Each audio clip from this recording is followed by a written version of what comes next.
कुरान करीम में अल्लाह तबारक व तआला ने फरमाया है कि सुब्हानल्लज़ी अस्रा बिअब्दिही लैलन मिनल मस्जिदिल हराम। पाक है वो ज़ात जिसने अपने ख़ास बंदे हज़रत जनाब मुहम्मदुर रसूलुल्लाह सल्लल्लाहु अलैहि वसल्लम को रातों रात पहुँचाया या ले गया मिनल मस्जिदिल हराम, मस्जिद हराम से इलल मस्जिदिल अक़सा, मस्जिद अक़सा तक, अल्लज़ी बारकना हौला, जिसके इर्द गिर्द हमने बरकतें रखी है, मुल्क शाम है। इसी के बारे में कुरान ने कहा कि बारकना हौला वनज्जैनाहु वलूतन इलल अर्दिल्लती बारकना फ़ीहा लिल आलमीन। हमने हज़रत इब्राहीम अलैहिस्सलाम को भी नजात दी और हमने हज़रत लूत अलैहिस्सलाम को भी नजात दी। ऐसी ज़मीन में ले जाकर जिस ज़मीन में हमने पूरे आलम के लिए बरकतें रखी हैं। अगर आप कुरान करीम की तफासिर पढ़ेंगे, खंगालेंगे तो सरज़मीन के मुतालिक काफ़ी बातें मालूम होती जाएंगी। अहादीस मुबारका में भी फ़लस्तीन, मस्जिद अक़सा के मुतालिक अहम अहम बातें बयान की गई हैं। उलमा ने उन हदीसों को जमा भी किया है, तकरीबन लगभग 20 से ज़्यादा हदीसें होती हैं। वो हदीस सही और हदीस हसन के दर्जे की है। उसमें से एक मशहूर तरीन रिवायत आती है, अल्लाह के रसूल ने फरमाया कि ला तशद्दुर रिहा इल्ला इला सलासति मसाजिद। नमाज पढ़ने के लिए मस्जिदों का सफ़र नहीं किया जा सकता है मगर सिर्फ 3 मस्जिदों के लिए, अल मस्जिदिल हराम व मस्जिद हादा वल मस्जिदिल अक़सा। नमाज पढ़ने की नीयत से मस्जिद अक़सा का सफ़र करना जायज़ है। अपनी मस्जिद यानी मस्जिद नबवी में नमाज पढ़ने की नीयत से सफ़र करना जायज़ है। मस्जिद हराम में नमाज पढ़ने की नीयत से सफ़र करना जायज़ है। मस्जिद अक़सा जो मुल्क शाम में है, जिसको आज सीरिया कहा जाता है। एक मरतबा अल्लाह के नबी अलैहिस्सलातु वस्सलाम ने फरमाया, क्या ही उम्दा सरज़मीन है। ऐसा 3 मरतबा फरमाया, क्या ही उम्दा सरज़मीन है। हज़रात सहाबा ने पूछा, या रसूल अल्लाह सल्लल्लाहु अलैहि वसल्लम, वो कौन सी सरज़मीन है जिसके अंदर सरासर खूबियाँ रखी हुई है। अल्लाह के नबी ने फरमाया, वो सरज़मीन शाम है। दूसरी हदीस मुबारका में अल्लाह के नबी ने फरमाया, जो शख्स मस्जिद हराम में नमाज पढ़ता है उसको 1 लाख नमाजों के पढ़ने का सवाब मिलेगा, और जो मेरी मस्जिद में यानी मस्जिद नबवी में नमाज पढ़ेगा तो उसको 1000 नमाजों का सवाब मिलेगा। जो बैतुल मक़दिस में मस्जिद अक़सा में नमाज पढ़ेगा तो उसको 500 गुना सवाब दिया जाएगा। एक मरतबा एक सहाबी ने अल्लाह के रसूल सल्लल्लाहु अलैहि वसल्लम से दरख्वास्त की, अल्लाह के रसूल सल्लल्लाहु अलैहि वसल्लम, बैतुल मक़दिस के ताल्लुक़ से हमें कुछ बताइए। अल्लाह के नबी ने फरमाया कि हुवा ही अर्दुल हश्र, ये ज़मीन हश्र बर्पा करने की ज़मीन होगी। हश्र का मैदान उसी सरज़मीन पर कायम होगा। मीज़ान अदल, तराजू जो कायम होगा नामा अमाल को तोलने के लिए, वो उसी सरज़मीन शाम में कायम होगा। सरज़मीन शाम कई हज़रात अंबिया अला नबिय्यिना अलैहिस्सलातु वस्सलाम की बिअसत की जगह है। सरज़मीन शाम हज़रत दाऊद अलैहिस्सलाम की बिअसत की जगह है। सरज़मीन शाम हज़रत सुलेमान अलैहिस्सलाम की बिअसत की जगह है। सरज़मीन शाम हज़रत ईसा अलैहिस्सलाम की बिअसत की जगह है। और कई हज़रात अंबिया अला नबिय्यिना अलैहिस्सलातु वस्सलाम की मज़ारें भी इसी रुए ज़मीन पर है, उसी सरज़मीन में मदफून है। सबसे मुक़द्दस पाकीज़ा मस्जिद हराम, फिर मस्जिद नबवी, फिर मस्जिद अक़सा। इसको तीसरा हरम कहा गया है। हरम अव्वल मक्कतुल मुकर्रमा, हरम सानी मस्जिद नबवी, तीसरा हरम मस्जिद अक़सा मुसलमानों का सबसे पहला क़िबला है। अल्लाह के नबी ने 16 या 17 महीने तक उसी की तरफ रुख करके नमाज पढ़ी है। उसी क़िबले के ऊपर अल्लाह के नबी अलैहिस्सलातु वस्सलाम को मिअराज में ले जाया गया है। सुब्हानल्लज़ी अस्रा बिअब्दिही लैलन मिनल मस्जिदिल हराम, इस आयत में बैतुल मक़दिस का जिक्र है। बैतुल मक़दिस, बैतुल मुक़द्दस दोनों भी सही है। अल्लाह के नबी अलैहिस्सलातु वस्सलाम के मिअराज का तज़किरा भी मौजूद है।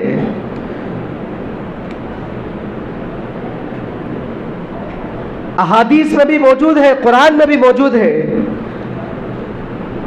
मस्जिद अक़सा, मस्जिद हराम से मस्जिद अक़सा तक का सफ़र कुरान करीम में मौजूद है। फिर वहाँ से आसमानों की सैर का तज़किरा अहादीस में मौजूद है। बैतुल मक़दिस ऐसा शहर है, दुनिया के 3 बड़े मजहबों का ताल्लुक़ है। इस्लाम का भी ताल्लुक़ है, ईसाइयों का भी ताल्लुक़ है, यहूदियों का भी ताल्लुक़ है। ईसाइयों का ताल्लुक़ बैतुल मक़दिस से इसीलिए है कि बैतुल मक़दिस अल कुदस जो शहर है उससे 15 किलोमीटर के फासले पर बैतुल लहम एक जगह है जहाँ पर हज़रत मरियम अलैहिस्सलाम के बदन मुबारक से हज़रत ईसा अलैहिस्सलाम की विलादत हुई। वहाँ पर एक खजूर का दरख्त था। अल्लाह ने हज़रत मरियम से विलादत के करीब कहा था खजूर की टहनी को हरकत दो, जो कुछ खजूर मिले उसे तो खा लो। तो आज भी वो खजूर का दरख्त मौजूद है। आज भी ईसाई उस दरख्त के पास आकर जाते हैं। यहूद ईसाइयों का इस निस्बत से ताल्लुक़ है। मुसलमानों का बैतुल मक़दिस से ताल्लुक़ इसीलिए है कि हम मुसलमान अल्हम्दुलिल्लाह तमाम हज़रत अंबिया पर ईमान लाते हैं। बैतुल मक़दिस को तामीर करने वाले हज़रत सुलेमान अलैहिस्सलाम, बैतुल मक़दिस का नक्शा प्लानिंग करने वाले वो हज़रत याकूब अलैहिस्सलाम हैं। बाज़ों ने कहा हज़रत इसहाक़ अलैहिस्सलाम है। बैतुल मक़दिस को बनाने की दुआ मांगी थी हज़रत दाऊद अलैहिस्सलाम ने। हज़रत दाऊद अलैहिस्सलाम ने दुआ मांगी, मौला मुझे आपका घर बनाने की तौफीक अता फरमा। अल्लाह तबारक व तआला ने हज़रत सुलेमान अलैहिस्सलाम से काम लिया है। दीवार गिरिया क्या है? मुसलमानों के नज़दीक जैसे काबतुल्लाह का मकाम व मर्तबा है, इसी तरह यहूदियों के नज़दीक दीवार गिरिया को वो मकाम व मर्तबा देते हैं। ये दीवार तारीखी मजहबी एतबार से क्या ताल्लुक़ रखती है? दीवार गिरिया को दीवार गिरिया इसीलिए कहा जाता है क्योंकि यहूदी इस दीवार के पास आकर आहोजारी करते गए। यही वो दीवार है जिसको मुसलमान दीवार बुराक भी कहते हैं। अल्लाह के नबी ने मेराज के मौके पर उस दीवार पर अपने बुराक को बांधा था। मेराज के मौके पर अल्लाह के नबी ने उस दीवार पर बुराक को बांधा था। इस दीवार को वाक़े मेराज की निस्बत है। तकरीबन 30 सहाबाए कराम ने वाक़े मेराज की रिवायत बयान की है। रिवायत का खुलासा यह था, मेराज की रात अल्लाह के नबी हज़रत उम्मे हानी के घर थे। वहीं हज़रत जिब्राइल अलैहिस्सलाम तशरीफ़ लाए और अल्लाह के नबी को लेकर मकाम हतीम गए। वहाँ उन्होंने अल्लाह के नबी के सीने मुबारक को चाक किया, फिर क़ल्ब मुबारक को जमजम से धोया और एक सोने का तश्त लाए जो ईमान और हिकमत से सब भरा हुआ था, वो सब सीने मुबारक में डाल दिया। तो ये वाक़े मेराज का बहुत लंबा चौड़ा उन्वान है। अल्लाह के नबी अलैहिस्सलातु वस्सलाम ने, मैं बात बताना ये चाह रहा हूँ, अल्लाह के नबी अलैहिस्सलातु वस्सलाम मेराज के मौके पर कई अज़ाबात देखे हैं। कई अज़ाबात का अल्लाह के नबी ने मुशाहिदा किया है, कई अज़ाबात का अल्लाह के नबी ने दीदार किया है। अल्लाह के रसूल अलैहिस्सलातु वस्सलाम को जन्नत और दोज़ख बताया गया, चंद अहबाब को अज़ाब हो रहा था वो भी बताया गया, जन्नत बताई गई, दोज़ख बताई गई, दोज़ख में रहने वाले अहबाब बताए गए, कौन किसके लिए जल रहा है, कौन किस अज़ाब के अंदर मुब्तला है, किसको किस वजह से क्या सजा मिल रही थी, वो भी अल्लाह के नबी ने देखा, देखकर आकर बयान किया है। मेराज की रात अल्लाह के नबी ने अज़ाबात को देखा है, कौन से गुनाह के अंदर कौन मुब्तला था और वो किस अज़ाब में मुब्तला था। मेराज की रात अल्लाह के नबी अलैहिस्सलातु वस्सलाम का गुजर ऐसी कौम पर हुआ जिनके सर पत्थरों से कुचले जा रहे थे। अल्लाह के नबी अलैहिस्सलातु वस्सलाम का गुजर ऐसी कौम पर से हुआ जिनके सर पत्थरों से कुचले जा रहे थे। अल्लाह के नबी ने फरमाया, जिब्राइल ये कौन लोग हैं? जिब्राइल अमीन से पूछा, जिब्राइल ये कौन लोग हैं जिनके सर पत्थरों से कुचले जा रहे हैं, इनके साथ ये क्या मामला हो रहा है? जिब्राइल अमीन ने बताया, अल्लाह के रसूल सल्लल्लाहु अलैहि वसल्लम, ये वो लोग हैं जो नमाजों में सुस्ती करते हैं, काहिली करते हैं, काहिली बरतते हैं, इनका अजाब ये है, इनके सर पत्थरों से कुचले जा रहे हैं। कुरान करीम में अल्लाह ने फरमाया, इन्ना सलात तन्हा अनिल फहशाई वल मुनकर, बेशक नमाज बेहयाई बुरी बातों से रोक देती है, नमाज गीबत से रोक देती है, नमाज झूठ से रोक देती है, नमाज बदकारी से रोक देती है, नमाज जिना से रोक देती है, नमाज बदनजरी से रोक देती है, नमाज तमाम गुनाहों से रोक देती है। नमाज पढ़ना चाहिए जिस तरीके से पढ़ना चाहिए।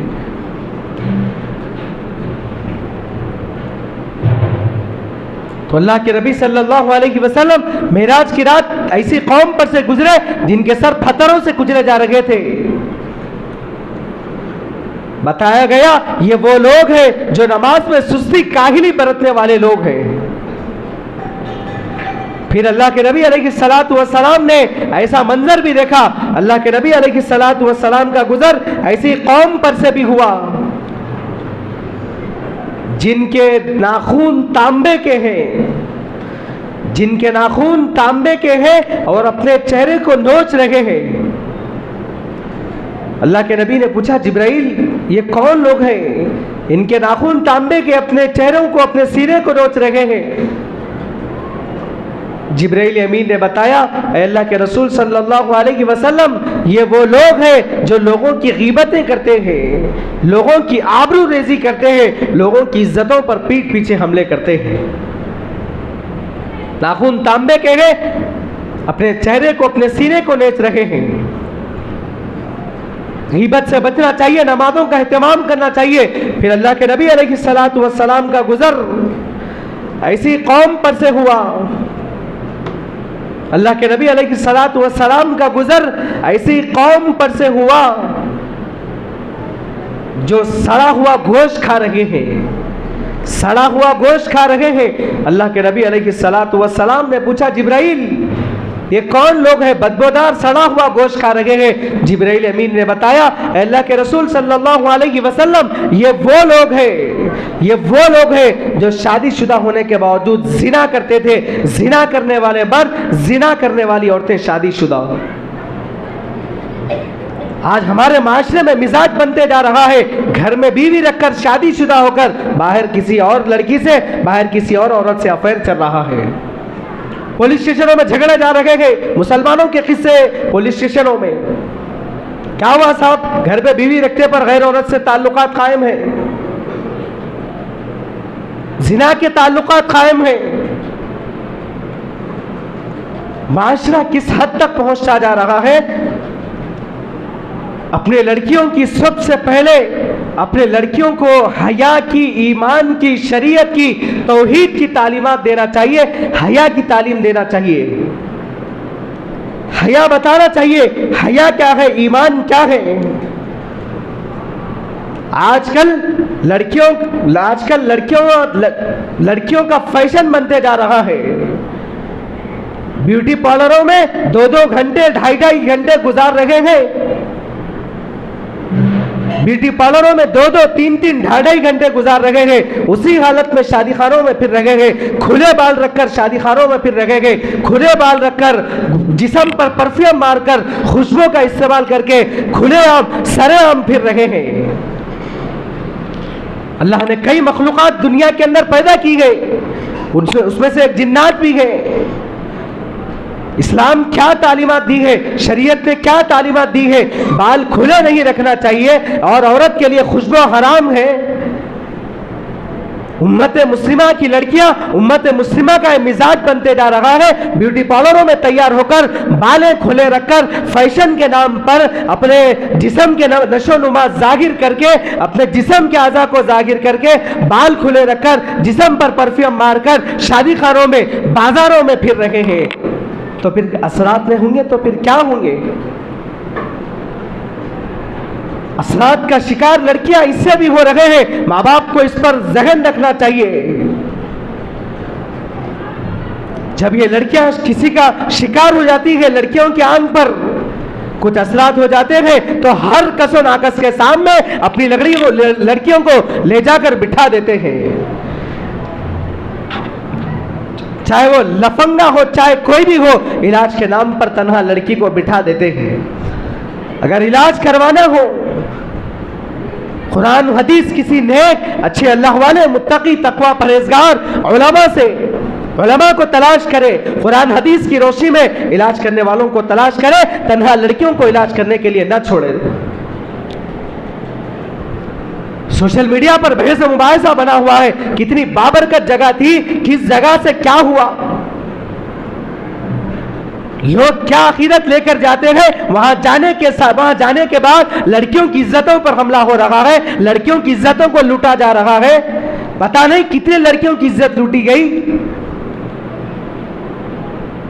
माँ बाप को तक पता नहीं है, माँ बाप को बाद में पता चल रहा है। औलिया अल्लाह के नाम पर, बुजुर्गान दीन के नाम पर क्या किया जा रहा है। सबसे पहले अपनी लड़कियों की हिफाजत करना चाहिए, अपनी लड़कियों को इस्लाम की तालीमात की, हया की तालीमात देना चाहिए, शर्म हया की तालीमात देना चाहिए, तौहीद की तालीमात देना चाहिए।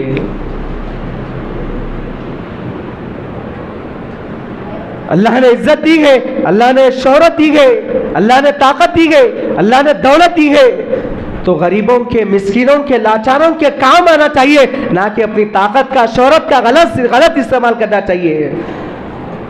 ताकत के बलबूते पर, शोहरत के बलबूते पर ना कि गुनाह करना चाहिए, बल्कि गरीबों के, मिस्किनों के, मजबूरों के काम आना चाहिए। और एक दूसरी बात यह है कि सोशल मीडिया पर और एक बहस चल रहा है, और एक मौजू बहस बना हुआ है सोशल मीडिया पर, और एक मौजू बहस बना हुआ है, मौजू बहस चल रही है कि आदिल नामी एक शख्स ने राखी सावंत से निकाह किया।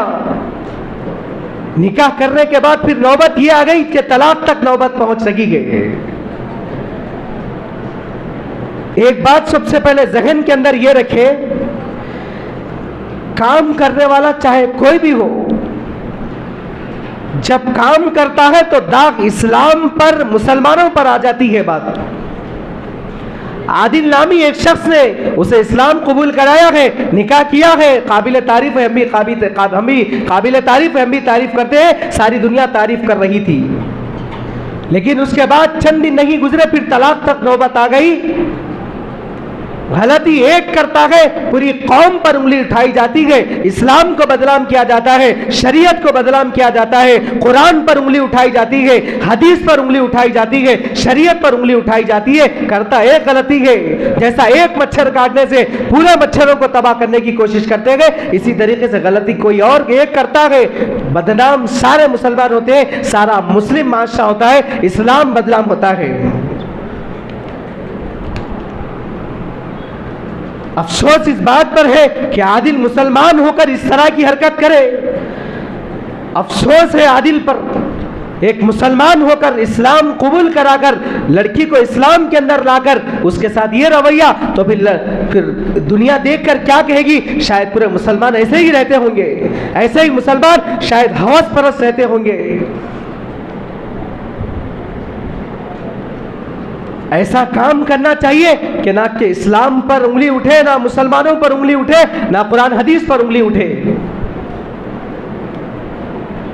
सोशल मीडिया पर बहस चल रही है, मौजू बना हुआ है, इस्लाम को टारगेट बनाया जा रहा है, अहादीस को टारगेट बनाया जा रहा है, मुसलमानों को टारगेट बनाया जा रहा है कि शायद पूरे मुसलमान ऐसे ही रहते होंगे। करता है गलती है, माशरा सारा जमाना होता है।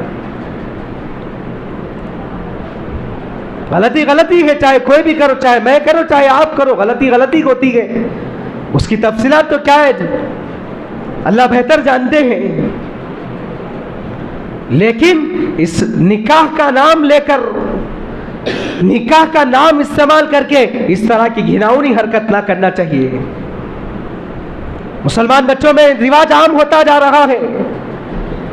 कभी लड़कियों की दौलत के नाम पर, लड़कियों की दौलत को देखकर, लड़कियों की इज्जत को देखकर, लड़कियों की खूबसूरती को देखकर शादी की बात करके, निकाह की बात करके, निकाह के ऐन वक्त में फरार हो रहे हैं। निकाह के ऐन वक्त में कई लड़के फरार हो रहे हैं। अल्लाह ने आपको ताकत दी है, अल्लाह ने आपको शोहरत दी है, अल्लाह ने आपको इज्जत दी है, तो सही जगह इस्तेमाल करे, ना कि दूसरों की बच्चियों का गलत इस्तेमाल करे, ना कि गरीब बच्चियों के जज्बात से खेले। वो भी तो किसी की बहन होगी, वो भी तो किसी की माँ होगी, वो भी तो किसी की बेटी होगी। अगर यही आपकी बेटी के साथ, आपकी बहन के साथ अगर ये कोई रवैया करता तो आपका दिल क्या होता, आपके दिल पर क्या गुजरती।